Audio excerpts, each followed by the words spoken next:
सबको जय मसीह की। मेरा नाम सुनैना है। मैं उत्तराखंड पौड़ी ज़िले से हूँ। मैं प्रभु यीशु का धन्यवाद करती हूँ कि प्रभु ने मुझे जीवन दिया और बहुतायत का जीवन दिया।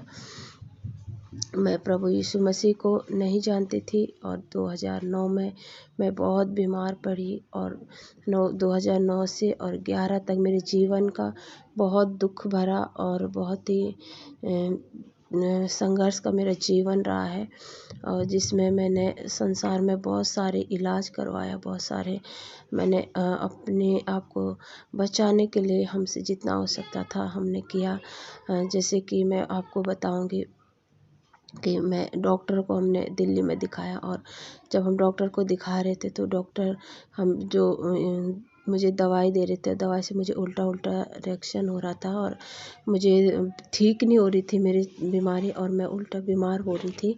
थोड़ा सर्दी जुकाम से शुरू हुआ और इतना हो गया कि मुझे उसमें टीबी हो गया, उसमें मेरा बच्चेदानी ने जगह छोड़ दी और ये सब होता गया और दवाई खा रही और बीमारियां बढ़ रही थी और अस्थमा तक हो गया। अस्थमा में सेकंड लेवल तक पहुंच गई और बहुत ही मेरा कंडीशन ख़राब थी और समझ में नहीं आ रहा था डॉक्टरों को भी कि आखिर हो क्या रहा है। तो जब इस बीच में हम गांव में पूजा भी करवा रहे थे, हम चल पूज रहे थे, हम जगह जगह ओझाओं के पास जा रहे थे, लेकिन उस सब से भी मेरे जीवन में कोई रिलीव नहीं मिल रहा था।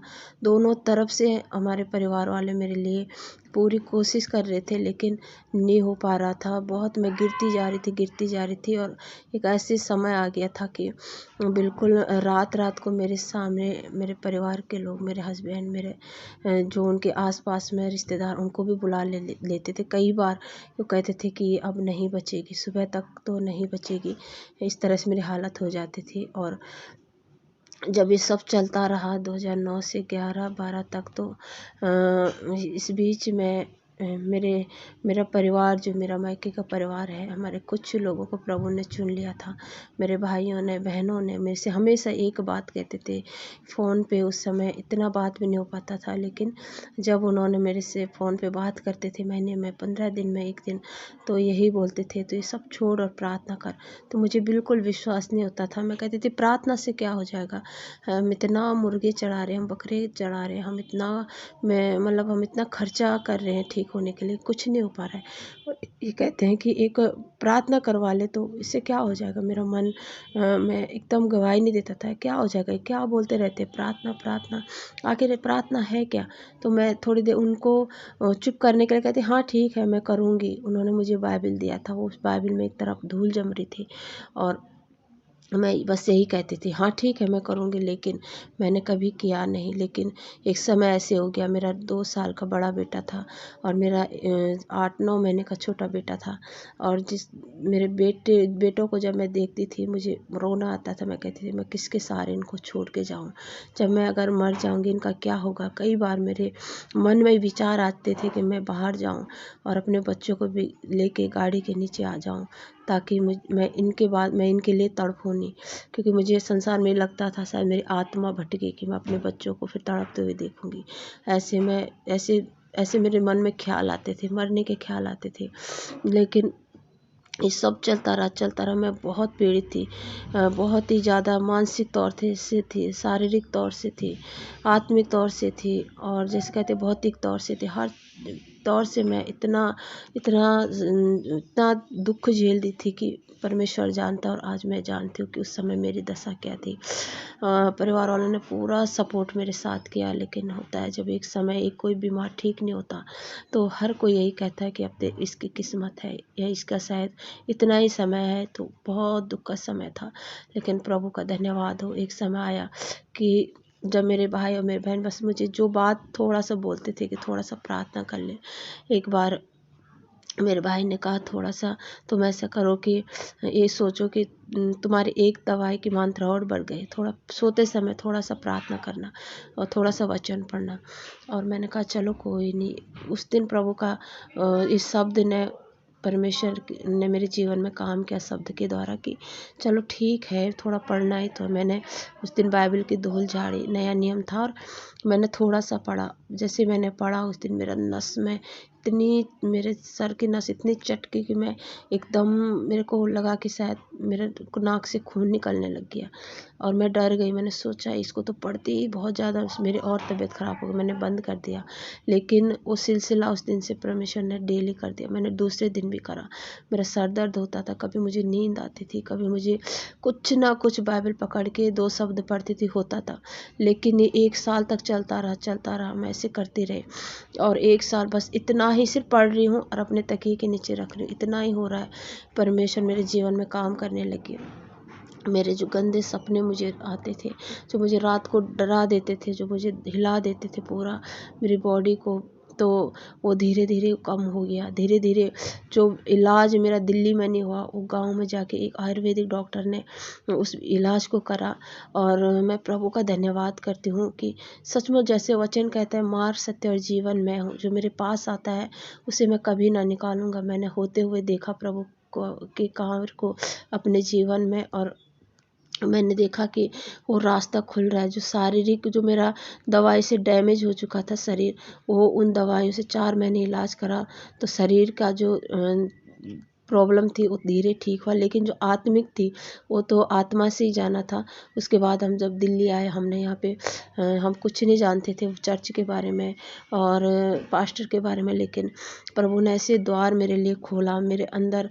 वो 1 साल एक वचन पढ़ते इतना, मतलब आत्मा की प्यास जैसे लगने लगी मुझे, ऐसे लगने लगा मुझे यीशु और चाहिए, मुझे यीशु के बारे में जानना है। तो मैं बहुत प्यासे से होने लग गई और मैं प्रार्थना करने लग गई। मैं अपने भाई को पूछती थी, अब मुझे सुनना, मैं जानना है आखिर यीशु कौन है। तो वो कहते थे कोई नहीं, प्रार्थना कर, तुझे मिल जाएगा मिल जाएगा। उस समय मैं किसी को दिल्ली में जानती नहीं थी और मैं इंतज़ार करती थी अपने घर के आगे। मैं कहती थी, लोग कहते हैं कि ईसाई बनाने के लिए घर पे आते हैं, लेकिन मुझे कोई नहीं दिखता था। मैं हर रोज़ इंतज़ार करती थी कोई तो आए, मुझे यीशु के बारे में बताए। हमारी गली में कोई नहीं जानता था, उस इलाके में कोई नहीं था जहाँ से मुझे कहीं प्रभु की बात सुनाई दे। लेकिन प्रभु ने ऐसा मेरे जीवन में कार्य किया कि हमारे एक रिश्तेदार, हमारे चाचा यहीं पे रहते थे। वो कुछ ही समय पहले प्रभु को जाने थे और भाई ने उनके द्वारा कॉन्टैक्ट के द्वारा हमें बताया और वो हमें पास्टर के पास ले गए। उन्होंने हमें वचन सुनाया, प्रभु के बारे में बताया। मैं प्रभु का धन्यवाद करती हूँ कि 2012 नवंबर का दिन था जब मैंने प्रभु यीशु के बारे में सुना था और अच्छे से जाना था।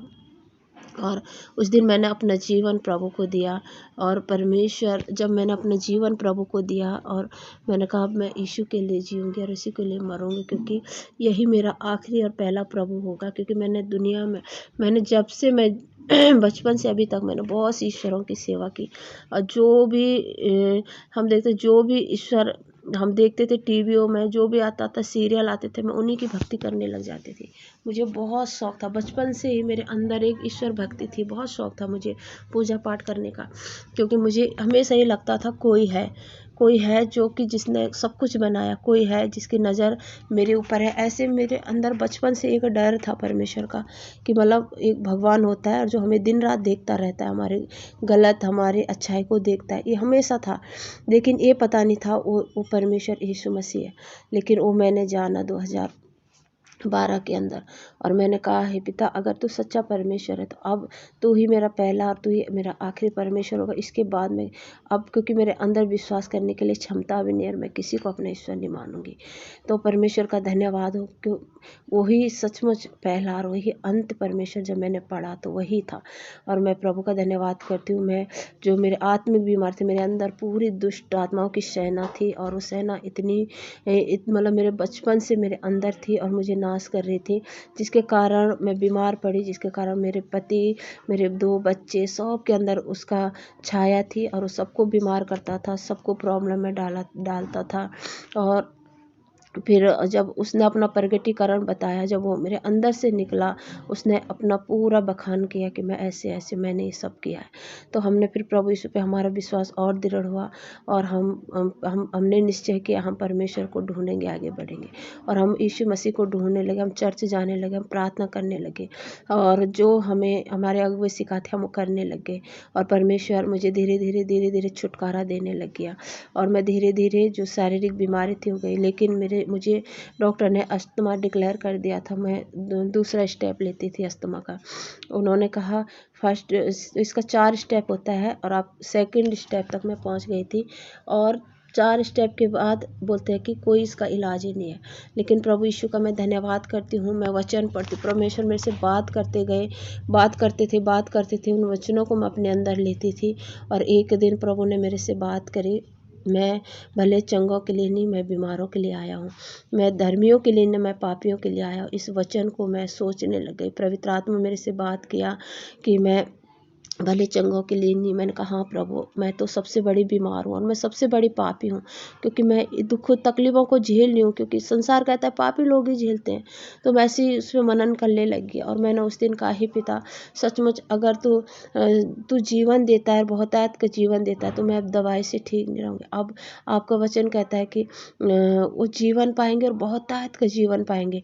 अब मुझे आपके वचन से जीना है, बस मुझे दवाई नहीं। मैं बहुत थक चुकी थी, क्योंकि 5 बजे मैं सुबह उठ के 5 गोलियां खाती थी, 9 बजे खाती थी, दिन में 1 बजे खाती थी, रात को 9 बजे खाती थी, और रात को फिर 11 बजे सोते सोते तक मैं दवाई टाइम से खाती थी। मैंने कहा पिता, मैं नहीं खाना चाहती हूँ, मुझे अभी दवाई से नहीं जीना। अगर सच में मैंने यूहन्ना के अंदर जीवन के बारे में पढ़ा कि अनंत जीवन उसका है, वो मर भी जाएगा जीवित रहेगा। मैंने कहा प्रभु, मरने के बाद का जीवन मैं जानती हूँ आप देंगे, लेकिन मुझे इसी जीवन में आपकी सामर्थ को देखना है। और वो वचन मैंने उस दिन लिया। मैंने कहा, हे प्रभु, इस वचन को मैं अपने लिए लेती हूँ, और आज मैं अपनी सारी दवाइयों को तेरे नाम से फेंक दूंगी। मैंने उस दिन सारी दवाइयाँ उठाई। मैंने अपने अस्थमा का जो सांस का वो दवाई थी वो भी उठाई मैंने, और मैं कूड़ेदान में जाके डाल के आई। और मैं प्रभु से प्रार्थना करी, प्रभु अब जीऊँगी तेरे लिए, मरूँगी तेरे लिए। वो दिन मेरे लिए बहुत चुनौती का था। और जब शाम को मुझे अस्थमा का अटैक पड़ा, तो मेरे हस्बैंड ने कहा कि जा तो अपने दवाई को ले ले। और जब मैं दवाई को मैंने कहा मैंने दवाई सारी फेंक दी। वो बहुत गुस्सा हुए, बोला ऐसे तूने कैसे फेंक दी, तुझे पता है ना ये दवाई नहीं फेंक सकती, और हम इस दवाई को मैं फिर से लेके आता हूँ, इसको जल्दी से सांस उसका भाप ले ले। मैंने कहा नहीं, मैं इसको नहीं लूँगी, क्योंकि प्रभु आज मेरे से बात किया। वो इतना गुस्सा हुए, बोला मैं जानता हूँ दुआ होती है, दवा भी होती है, दवा भी तो उसी ने बनाई है, दवा भी खाओ दुआ भी करो। मैं लड़ने लगे। मैंने कहा नहीं, प्रभु ने कहीं भी नहीं लिखा कि दवाई लो, मैं नहीं लूँगी। मैं खा के बहुत परेशान हो गई, क्योंकि मुझे बहुत ही गंदा फील होता था। दवाई खा के नींद आती थी, शरीर ढीला हो जाता। तो मैंने कहा मैं नहीं खाऊंगी, अब तो मैं बस या तो जीऊँगी मरूँगी प्रभु के लिए। वो बहुत गुस्सा हुए और दरवाज़ा भेड़ के निकल गया। बोला अब तेरा कुछ नहीं हो सकता, अब मरती है तो मर जा, मैं तेरा कुछ नहीं कर सकता। और बाहर चले गए, और मैं तड़प रही थी। मेरे छोटे छोटे बच्चे मेरे सामने थे, और उस दिन पहले मैं रोती थी अपने बच्चों को देख के। उस दिन मेरे अंदर आनंद था। मैं कह रही प्रभु, मैं तेरे हाथ में छोड़ रही हूँ। आज मुझे चिंता नहीं है कि मेरे बच्चे अकेले हैं, क्योंकि इनके साथ आज तू है। लेकिन आज अगर सच में मेरा आखिरी दिन है, तो मैं तेरा धन्यवाद करती हूँ, क्योंकि मैं तेरे पास आ रही हूँ। और अगर तू मुझे छोड़ेगा तो मैं इस धरती पे तेरी महिमा करूँगी। मैंने यही शब्द बोला उस समय, और मैं बिस्तर पे इतना छटपटा रही थी। मेरा सांस बंद हो रहा था, मेरी आंखें निकल रही थी। परमेश्वर का धन्यवाद करती हूँ। परमेश्वर ने एक ऐसी सामर्थ मेरे ऊपर उड़ेली जो मुझे महसूस भी नहीं हुआ, और वो सामर्थ इतना मेरे सर से शायद ऊपर से और नीचे की ओर आई, और मेरी पूरी सांस जो चल रही थी, निकलने पे थी, वो नॉर्मल हो गई। एकदम सेकंड भर के अंदर ये सब हुआ। और जब ये हुआ तो मैं एकदम खड़ी हुई मैं खुश हो गई। मैं प्रभु का धन्यवाद किया। मैंने कहा परमेश्वर, आपने मुझे चंगा कर दिया। मैं उठी और मैं आके किचन में काम करने लगी। मेरे हस्बैंड बाहर से सुन रहे थे। उन्होंने कहा ये क्या कर रही है अंदर आई। बोले तूने दवाई छुपा के रखी थी। मैंने कहा नहीं जी, मैंने नहीं रखी। मैंने प्रभु के आगे ऐसे ऐसे बोला, और प्रभु ने देखो मेरी सांस ठीक कर दी। बिल्कुल मेरा जो गड़गड़ाहट था, सांस बंद, वो भी एकदम हैरान हो गए। उन्होंने कहा ऐसे कैसे हो सकता है, लेकिन वो चुप हो गए। लेकिन मैं प्रभु का धन्यवाद करती हूँ कि उनका विश्वास भी प्रभु धीरे धीरे बढ़ा रहे थे, और प्रभु मुझे और गहराई में लेके जा रहा था। मुझे और अपने प्रेम में परमेश्वर और डुबो रहा था। और इस तरह से परमेश्वर ने उसके बाद भी वो अस्थमा मुझे कई बार दिखाता था कि मैं हूँ। कई बार मेरी सांस में ऐसी तुरंत दिक्कत होती थी, लेकिन मैं घुटने पे आती थी, मैं कहती थी मेरे परमेश्वर ने मुझे चंगा कर दिया है। वो एक बार चंगाई देता, फिर दोबारा अपने बच्चों को ऐसे नहीं करता। मैं यीशु की बेटी हूँ, मैं उसके पीछे चलूँगी। और सचमुच मैं प्रभु का धन्यवाद करती हूँ, ये सब ऐसे ही नहीं हुआ। परमेश्वर मेरे से बात करता था। मेरे अंदर बहुत सी बुराइयाँ थी, मेरे अंदर बहुत सी गंदगी थी। जब मैं वचन पढ़ती थी तो मैं उसके लिए रोती थी। प्रभु, मेरे मुख से गालियाँ निकलती थी।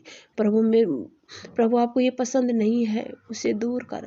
प्रभु मुझे मेरी गंदगी को दिखाता था, मेरी आंखों की अभिलाषा, मेरी जीविका का घमंड, मैं वो सब पढ़ती थी, रोती थी। प्रभु ये सब दूर कर दे पिता, तुझे पसंद नहीं है। ऐसे करते करते करते करते परमेश्वर सचमुच मुझे धोता गया और मुझे इतनी बड़ी बीमारी से चंगा किया। आज मुझे 12 साल प्रभु में हो गए। मैं प्रभु का धन्यवाद करती हूँ। पलट के मैंने उस राह को नहीं देखा जिसमें से मैं आई थी, और ना ही परमेश्वर ने मुझे याद करने दिया। प्रभु मुझे बढ़ा रहे, मेरे परिवार को परमेश्वर लगातार लिए चल रहा है। मैं इस गवाही को बहुत शॉर्ट में दे रही हूँ, लेकिन पवित्र आत्मा करे तो मैं इस गवाही को बहुत ही सीरियस वाइज दूंगी, क्योंकि ये सिर्फ मेरी है, मेरे हस्बैंड, मेरे बच्चों की गवाही अब बहुत अद्भुत है। और बहुत ही अद्भुत तरीके से परमेश्वर ने हमें चंगा किया और ब्लेस किया, और हमें यहाँ तक पहुँचाया कि आज हमें अपनी महिमा के लिए प्रभु इस्तेमाल कर रहा है। बहुत से परिवारों में हमें लेके जा रहे हैं परमेश्वर, इस योग्य हम नहीं थे। हमारे द्वारा परमेश्वर बहुत अद्भुत कार्य को कर, इसके लिए सारी आदर महिमा परमेश्वर को देती हूँ। मेरा प्रभु भला है, वो विश्वास योग्य, उसके जैसा कोई नहीं। मैं उसकी तारीफ करती हूँ, आत्मा से तारीफ करती हूँ। सबको जय मसीह की। प्रभु इस छोटी सी गवाही से आप सबको आशीष दे।